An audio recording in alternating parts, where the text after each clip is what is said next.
Sebelumnya, saya ada pantun nih. Tebing tinggi di atas gunung, hati-hati bila sedang mendaki. Hidup ini tak bisa diulangi. Mari kita mulai saja podcast ini. Assalamualaikum warahmatullahi wabarakatuh. Bertemu dengan kami yaitu kelompok 4. Di sini kami akan berbincang-bincang tentang Pancasila sebagai sistem etika. Nah, seperti yang kita ketahui, Pancasila sebagai sistem etika merupakan way of life bangsa Indonesia, juga sebagai struktur pemikiran untuk memberikan tuntunan atau panduan dalam bersikap dan bertingkah laku.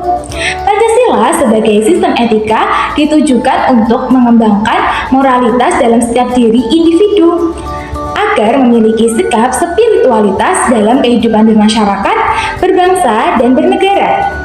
Mahasiswa sebagai peserta didik yang termasuk ke dalam anggota masyarakat ilmiah akademik memerlukan sistem etika yang komprehensif agar dapat mewarnai setiap keputusan yang diambil tanpa memperhatikan moralitas. Akan berdampak pada dunia ilmiah yang tidak memiliki nilai-nilai. Teman-teman, ada yang tahu tidak mengapa ya Pancasila menjadi sistem etika? Nah, jadi Pancasila menjadi sistem etika karena memiliki beberapa karakteristik yang memungkinkannya menjadi dasar etika dalam konteks Indonesia. Yang pertama, nilai-nilai moral. Pancasila mengandung sejumlah nilai moral seperti keadilan sosial, persatuan, demokrasi, dan kemanusiaan yang adil. Nilai-nilai ini mencerminkan prinsip-prinsip moral yang menjadi panduan untuk tindakan dan perilaku individu serta masyarakat secara keseluruhan. Yang kedua, panduan perilaku. Pancasila memberikan panduan konkret untuk perilaku individu dan masyarakat dalam berbagai aspek kehidupan, termasuk politik, sosial, ekonomi, dan budaya. Misalnya, prinsip keadilan sosial mendorong tindakan yang adil dan distribusi sumber daya. Yang ketiga, dasar hukum. Pancasila diakui dalam Undang-Undang Dasar 1945 sebagai dasar negara. Oleh karena itu, nilai-nilai yang terkandung dalam Pancasila juga menjadi dasar bagi sistem hukum Indonesia. Ini menciptakan keterkaitan antara Pancasila dan etika hukum. Yang keempat, norma sosial. Pancasila menciptakan norma sosial yang dijunjung tinggi oleh masyarakat Indonesia. Nilai-nilai ini mempengaruhi cara orang berinteraksi, bekerja sama, dan memecahkan masalah dalam masyarakat. Yang kelima, panduan pemerintah. Pancasila juga membantu pemerintah dalam merancang dan melaksanakan kebijakan yang mencerminkan prinsip-prinsip etika, termasuk kebijakan sosial, ekonomi, dan lingkungan. Walah, jadi intinya Pancasila sebagai sistem etika itu dapat membantu perilaku individu dan masyarakat, memberikan dasar bagi norma sosial, dan menjadi landasan untuk kebijakan dan hukum di Indonesia. Jadi hal ini membuatnya jadi elemen kunci dalam pembentukan etika sosial dan politik di negara ini. Lah, terus konsep Pancasila sebagai sistem etikanya apa teman-teman?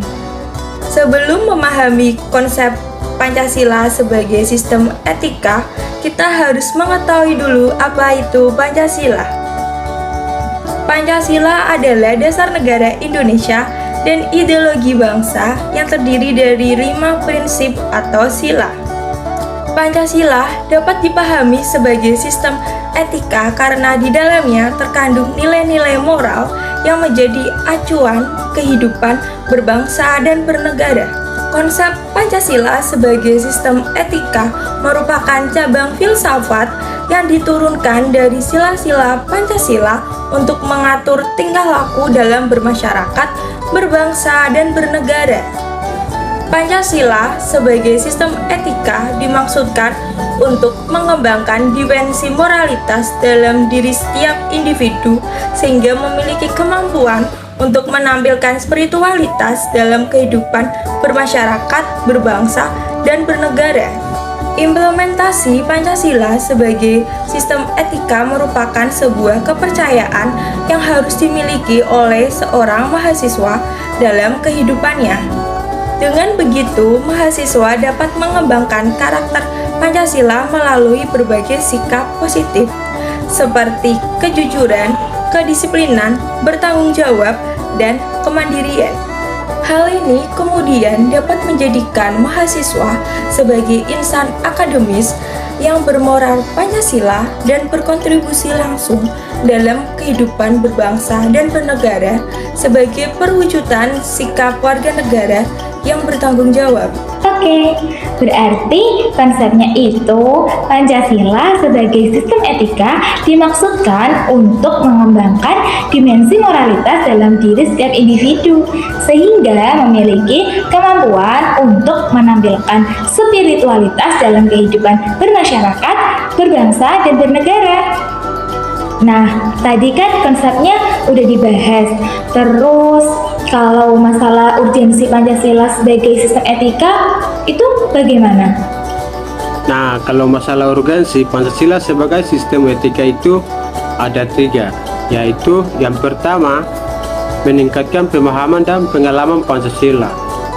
Maksudnya yaitu Pancasila sebagai sistem etika hendaknya diajarkan melalui pendidikan formal, non-formal, dan informal. Jadi, pendidikan harus bersifat kontekstual, kritis, kreatif, dan aplikatif. Dan yang kedua,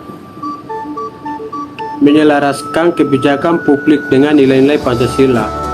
Maksudnya yaitu kebijakan publik harus berorientasi pada kepentingan umum, keadilan sosial, kesejahteraan, dan kedaulatan negara. Dan yang ketiga, menegakkan hukum berdasarkan Pancasila. Maksudnya yaitu menegakkan hukum harus berdasarkan Pancasila sebagai sistem etika. Hukum dan penegakannya harus adil, transparan, akuntabel, proporsional, dan humanistik. Oh, jadi pada intinya urgensi Pancasila sebagai sistem etika itu ada 3. Yang pertama, meningkatkan pemahaman dan pengamalan Pancasila. Yang kedua, menyelaraskan kebijakan publik dengan nilai-nilai Pancasila. Dan yang terakhir yaitu menegakkan hukum berdasarkan Pancasila. Teman-teman, jadi masih perlu atau tidak Pancasila sebagai sistem etika itu? Contohnya seperti apa sih? Jadi, menurutku, Pancasila sebagai sistem etika masih sangat diperlukan bagi bangsa Indonesia. Hal ini dikarenakan dengan adanya sistem etika, kita dapat mengatur kehidupan berbangsa, bernegara, dan bermasyarakat di Indonesia. Dengan demikian, kita dapat meminimalisir hal-hal yang menyimpang seperti korupsi, penipuan, dan lain sebagainya. Dengan adanya sistem etika tersebut, maka masyarakat akan berhati-hati dalam berperilaku. Contohnya, menjunjung tinggi nilai toleransi dan menghargai perbedaan yang ada, baik perbedaan suku, ras, agama, maupun budaya. Oh alah, jadi begitu. Pancasila sebagai sistem etika masih sangat penting bagi bangsa Indonesia karena dengan adanya sistem etika tersebut dapat mengatur perilaku kehidupan bermasyarakat, berbangsa, dan bernegara di Indonesia. Nah, teman-teman, aku mau tanya lagi nih, apakah kalian pernah mendengar tentang sumber historis, sosiologis, dan politis tentang Pancasila sebagai sistem etika? Sumber historis Pancasila sebagai sistem etika berasal dari pidato Soekarno pada tanggal 1 Juni 1945 di hadapan Komite Persiapan Kemerdekaan Indonesia yang disponsori oleh Jepang selama pendudukan Perang Dunia II. Nah, kalau sumber sosiologis, Pancasila sebagai sistem etika terkait dengan teori kewarganegaraan dan fungsionalisme struktural dapat dikatakan sebagai gagasan membangun kewarganegaraan yang baik, hasil dari kesepakatan masyarakat, nilai-nilai sosial bersama yang berkontribusi dalam kehidupan, serta dapat menjadi sumber integrasi sosial. Nah, tadi kan udah dijelasin tentang sumber historis dan sosiologis. Kalau aku pernah dengar yang sumber politis temang, yaitu sumber yang terkait dengan ideologi negara Indonesia. Oke, baik teman-teman, terima kasih ya atas penjelasannya. Nah, teman-teman yang lain sudah jelas belum tadi perbincangan kelompok kami tentang Pancasila sebagai sistem etika? Jadi, dapat kita simpulkan bersama-sama bahwa Pancasila sebagai sistem etika sangat penting bagi kehidupan masyarakat, berbangsa, dan bernegara di negara Indonesia. Di dalamnya terkandung nilai-nilai moral yang menjadi acuan kehidupan berbangsa, sehingga diperlukan peningkatan pemahaman dan pengamalan Pancasila. Makan salak buahnya tunggal. Salak dibeli di pasar beras pagi. Jika terdapat salah dan janggal, mohon maaf sepenuh hati. Kami kelompok 4 pamit undur diri. Wassalamualaikum warahmatullahi wabarakatuh.